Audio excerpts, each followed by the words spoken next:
Bom dia, estimadas e estimados colegas. Volto ao contacto, desta vez para falar de um tema que sei que é interessante para muita gente e que, da minha parte, já me preocupa há muitos anos, que é o tema da gestão de carreiras. Começo por dizer que não gosto da palavra carreira. Aliás, é uma palavra que é de alguma maneira vinda do inglês do career, mas que eu gosto pouco. Aliás, costumo dizer que a carreira para mim era o autocarro que eu apanhava para a praia de Carcavelos, isso é que era a carreira. E portanto há muito tempo que prefiro outro tipo de palavras, mas é esta que normalmente é utilizada e portanto é aquela que eu irei utilizar. Num vídeo mais tarde falarei sobre a diferença entre carreira e desenvolvimento, mas isso fica para outra altura. Para já iria falar de gestão de carreiras. O que é uma carreira? Uma carreira é, na prática, um itinerário, um roadmap que uma organização põe à sua frente quando você entra nessa organização e que tem um conjunto de posições pré-definidas, uma forma de evoluir nesse roadmap, que tipo de critérios é que se definem, que tempo é que é necessário, tudo isto para você poder evoluir dentro de uma organização. Na prática é um roadmap, é um itinerário de evolução entre diferentes posições e entre critérios de evolução para poder evoluir dentro de uma organização. Isto é que é uma carreira. Há sempre duas exceções na carreira. Há sempre a carreira vista do ponto de vista da organização e que, no seu caso, se for gestor de recursos humanos, lhe interessa, porque caberá a si, enquanto profissional de gestão de pessoas, o colocar esse itinerário à frente das pessoas. Infelizmente, não são muitas as organizações que têm isto definido. Há muitas organizações onde se entra e não há uma carreira definida, e mesmo quando há uma carreira definida, ela não é explicada às pessoas, o que é uma pena. O segundo aspecto portanto, há uma visão organizacional da carreira e há a acessão pessoal da carreira, ou seja, aquilo que você, enquanto pessoa, enquanto profissional, quer fazer da sua carreira.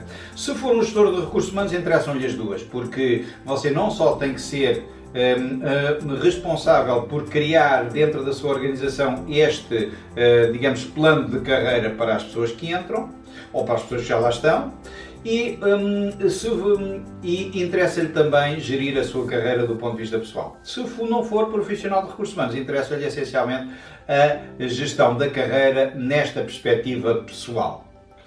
Hoje falaremos essencialmente da gestão de carreiras na perspectiva da organização. No próximo vídeo falaremos da gestão de carreiras do ponto de vista mais pessoal.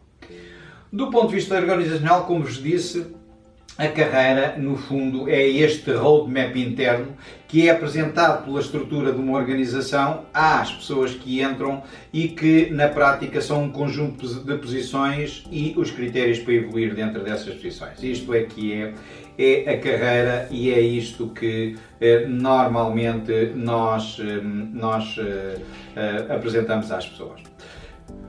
Neste campo, como em muitos outros, tem havido e está a haver uma transformação profunda, porque antigamente as pessoas entravam numa organização e estavam a vida inteira numa organização. Hoje, poucas serão as pessoas que entrarão numa organização e que ficarão lá a vida inteira.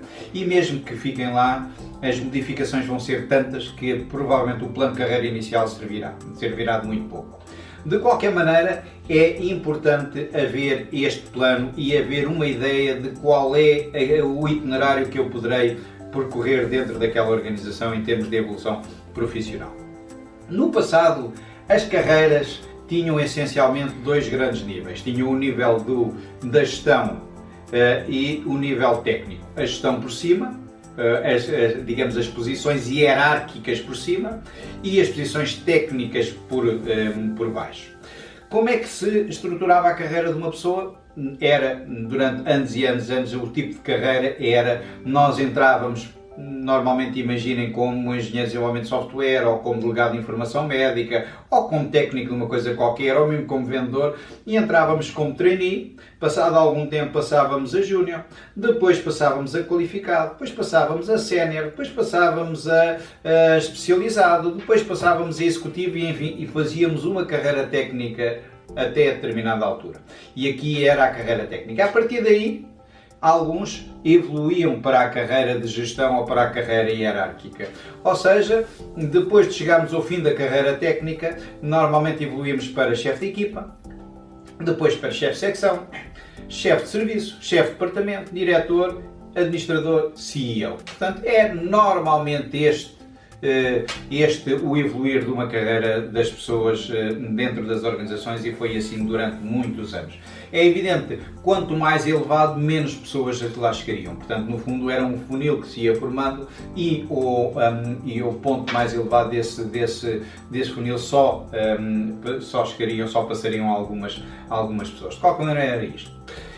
Este tipo de carreiras hoje está completamente transformado, porque dificilmente a pessoa faz exatamente este tipo de carreira. A pessoa acaba por entrar, fazer evolução, depois mudar para o outro lado, depois mudar para o outro, depois mudar para o outro, depois sai da empresa, depois volta a entrar noutro sítio, depois, enfim. Eu costumo dizer que antigamente uma carreira era gerida pela organização e era essencialmente, era uma espécie de um elevador. Eu entrava no resto de chão, o elevador estava lá há algum tempo, o elevador entrava no elevador, levava-me ao primeiro, estava há algum tempo no patamar do primeiro andar, e passado algum tempo entrava no elevador e o elevador da empresa levava-me ao segundo andar, estava há algum tempo no segundo andar e depois entrava no elevador, levava-me ao terceiro, e ia-se fazendo assim. E hoje as carreiras, em vez de serem um elevador, é um jeep todo terreno. Tão depressa vão para aqui, como para ali, e portanto é completamente diferente. As carreiras hoje são diferentes. Uma das grandes diferenças das carreiras é que hoje as carreiras são estruturadas de maneira diferente. Qual era o grande problema das carreiras típicas, como eu, por exemplo, tive na indústria farmacêutica, e que na prática eram carreiras que passavam pela tal hierarquia e que começavam normalmente como delegado de informação médica trainee, isto usando o exemplo da indústria farmacêutica, depois júnior, depois qualificado, depois sénior, depois especialista e depois executivo, e depois a partir daí entrava para supervisor de equipas, manager, diretor e diretor-geral. Normalmente era esta a carreira. Qual é que era o grande problema destas carreiras? É que normalmente eu perdia excelentes vendedores e ganhava maus supervisores de equipas. Porquê? Porque os melhores vendedores, a partir de determinada altura, os melhores vendedores, a única maneira que eu tinha de os premiar é passá-los a supervisores. E normalmente eles tinham excelentes características para vendedores, por isso é que eram ótimos vendedores, eram ótimos delegados de informação médica, ou eram ótimos técnicos, é a mesma coisa, e depois não tinham as melhores características para serem líderes de equipa. E eu passar para líder de equipa, normalmente perdia um bom técnico, ou um bom vendedor, ou um bom delegado de informação médica, e ganhava um mau manager, um mau líder de equipa. E este é que é o grande problema. Daí que as organizações nos últimos anos, e nós já fizemos na Stanton Chase, já fizemos este tipo de trabalho diversas vezes, estruturam as carreiras não desta forma hierárquica, mas em Y. O que é o Y? Na primeira fase da carreira, a carreira é técnica e, portanto, vamos imaginar, por exemplo, um engenheiro de desenvolvimento de software. Ele entra como trainee, passa a júnior, passa a qualificado e, a partir daí, ele pode enverdar por uma carreira de gestão ou por uma carreira técnica. Mas os graus vão acontecendo e, portanto, ele pode ir, por exemplo, para uma função, enfim, por exemplo, vai para chefe de equipa, depois de ser, por exemplo, trainee júnior qualificado, pode ir para chefe de equipa, chefe de serviço, chefe de departamento, diretor, ou pode ir, por exemplo, para técnico experiente, técnico sénior, técnico especializado, técnico executivo, e, por exemplo, o técnico executivo fica ao mesmo nível em termos de grading, em termos de nível de responsabilidade do diretor. O que é que isto significa? Significa que a pessoa pode evoluir na carreira técnica sem ter que, pode evoluir profissionalmente sem ter que ir para a carreira de gestão, uma vez que não tem, nem tem interesse e muitas vezes não tem sequer o perfil indicado para isso.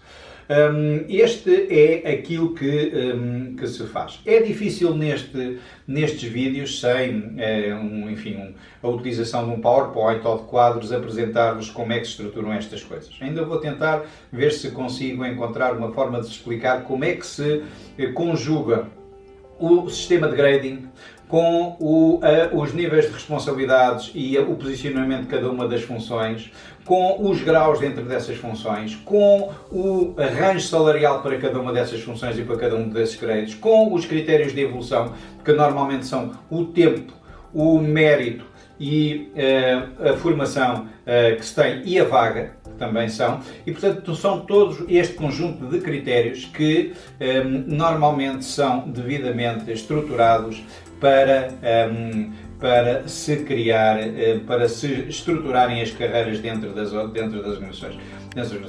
A carreira é um aspecto fundamental e é um aspecto fundamental que não é fácil de gerir, mas é um aspecto muito importante e que convém ser integrado tem que ser integrado com a questão das competências, com a questão dos salários, enfim, até com a questão dos objetivos e do nível de desempenho. E portanto tudo isto tem que ser devidamente estruturado e é uma das funções de um bom gestor de recursos humanos é ter esta área bem estruturada. Ficaria por aqui, voltarei dentro de uns dias.